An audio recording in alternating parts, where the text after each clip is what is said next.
Guys, welcome back to Pete the Surfaroo. We've got a very special guest here, Paul Briggs, mate. How are you? Yeah, amazing. Good. Now, Paul, you've been around the circuit for many years. I've been following your boxing. Now, we've done lots of boxing Aussie stars, and you're one of the big ones, mate. Now, it carries on in the family. You've got Nathan, your big brother. Now, he got the heavyweight of Australia, I think it was. He was Australian heavyweight champ for a bit there.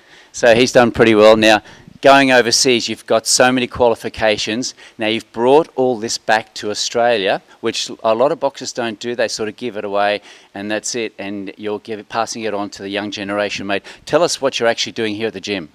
So boxing is my passion. That's really what it's about. And it's, you know, boxing is a craft that the individual creates their own art out of. So Paul Briggs' art of boxing is different to Jeff Fennick's art of boxing. And that's the individualization of what we do, you know, within the craft of boxing. So what I'm really doing with this awesome opportunity I have with, you know, Bill Elle Dibb is just being able to polish him in the sense of who he is as a fighter. Now, you're doing a lot of different tactics here for Bill Elle. Now, you've got him from day one. How long has he been boxing for? Probably about a decade now, you know. He didn't have a very extensive amateur career at all, if even an amateur career at all. It was just purely stepped into fighting pros, which is kind of unheard of. I understood that because I didn't have an amateur boxing career either. I was a Muay Thai fighter that switched over to boxing. So I really get that, but from that perspective, he's just a professional in every sense of the word. Now, with training, is your training just in boxing? But because of your background with Muay Thai, it does help. Like John Wayne Parr, I mean, he was in the boxing back in his younger days too, and it has helped him with the boxing techniques. Fighting's fighting. It doesn't really matter what it is. You know, we could have knives and be fighting, and the principle's the same. That's really what it's about. You know, when you understand the principles that are involved in fighting, the application is the only thing that changes. Sounds good. Now, he's got a fight coming up, a big one next year. Yeah, we've got a fight on the 3rd of February in New York, and Bill Elle has a promotional contract in the United States, which is great for him.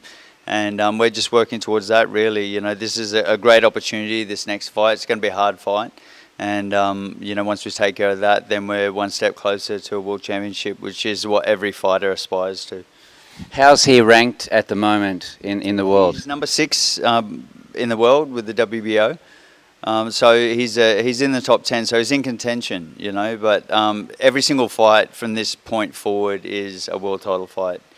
From the perspective of one fight and you set yourself back, you know, a year. So, you know, every fight that you have is a big fight. It needs all of your attention. It requires the diligence of every single team member that are assisting Bill Elle and getting to where he needs to go. Sounds good. And I was going to ask you, what's it look like for the young generation now? Have we got a lot of good stars here in Australia that could go overseas for the big world title fights? I mean, we've got Jeff Horn. Yeah, definitely. I mean, Jeff is just showing that you know, I was fighting in a real golden era of boxing in this country. You know, there were the Hussein brothers, that you know, Nadal and Hussey. Hussey was one of my favourite fighters. You know, trained by their brother, and you know, Danny Green. Sakio Bika. We had you know, just so many great fighters around at that time that were fighting and you know, challenging for world championship fights. So it was, Australia's always been a plethora of talent.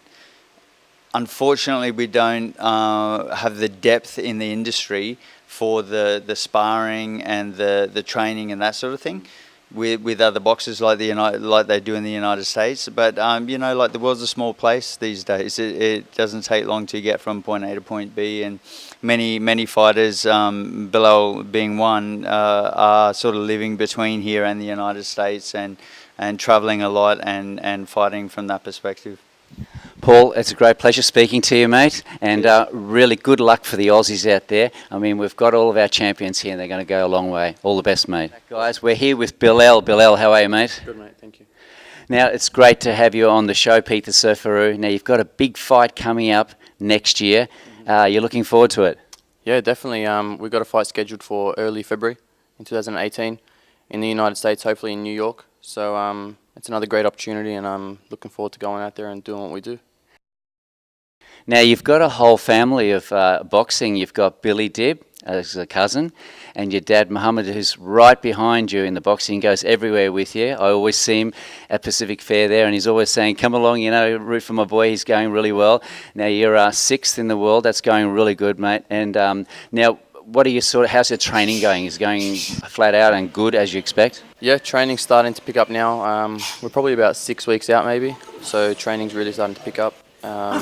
I've started working with Paul Briggs maybe about 2-3 months ago, so we're really starting to gel and really starting to click, and everything, training's just going smooth, everything's falling into place, so we'll definitely be ready for February, and basically I'm just going out there looking to put on a statement, send out a statement to everyone in the division. Sounds good. And if you win this fight over in the States... Sorry to stop you, not if I win. No, sorry, okay, that's good. That's a good saying, yeah. When you win, I should have said that, when you win, what's next? Well, obviously I'm not going to look ahead to anything else. Yep. The most important thing in front of me is this fight in front of me, which is in February. And, you know, we've got things in the pipeline for May, but I'm not looking past that. You know, my management does all that. I've got my manager in the States, Henry Rivalta, and my dad, who's part of my management team as well. So them and my promoter, Lou DeBella, they work all that out behind the scenes. You know, they keep me away from all that side of it, and I just focus on the training. That's great stuff. Now, you've been to the States before? Yeah, I fought maybe, I think, 3 or 4 times in the States now. Wow, so you've got the experience there, Yeah. and everyone knows you over there, so it's going to be a big fight. Yeah. We're all going for you here in Australia, and it's going to be televised, of course, and hopefully you'll win it. Or, as we say, you will win it for the Aussies. That's better. And the guy you're fighting, is he Mexican, or is... Well, we've got a few opponents at the moment. No one's been locked in just yet. Yep. That'll probably happen early January. But yeah, they're always tough over there anyway. You know, all my opponents that I fought over in the States have been tough. But it's nothing that we can't handle. Yeah, that's positive, man. That sounds good. Who do you find, for the last question, the most gruesome boxers? Do you find the Mexicans? Because I think they've got a hard head and they just slam it all the time.